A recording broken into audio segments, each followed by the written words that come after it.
I played your heart intentionally. So yan, no, nasaktan ka rito, Capricorn, no, something like that, no. So, intentionally, no, so talagang sinadya niya yun, no, something like that, no.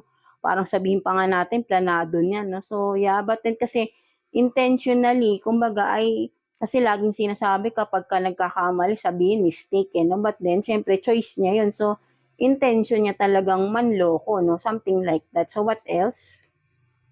You have this narcissist, di ba?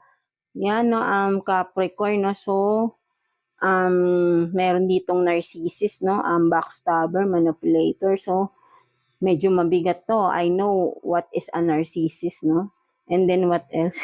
So, again, no, friends with benefits din, no, Capricorn, no. So, you are dealing with your friend, no, something like that na, so, yan, no, parang katulad kay Virgo, no, yan, no, this one is, kaya, ano to, no, a narcissist, no, Capricorn, no, this friend of yours, no, so talagang, siguro ay parehas kayo ng reading ni Capricorn, no, I mean ni Virgo, no, so, kaya meron tong gagawin din, no, makaka-relate ka doon, no, meron siyang pinaplano, no, something like that, no, meron siyang gagawin para ma-attach ka na talaga totally sa kanya, hindi ka makawala, no, something like that, no. So, mag-ingat-ingat ka dito, Capricorn, if ever ay katulad ng advice ni Universe kay Virgo is putulin mo na yung relasyon mo, kung ano man to, sa kaibigan mo na ito na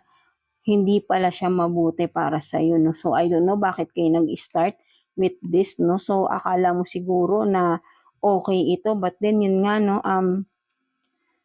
may masama siyang binabalak, no.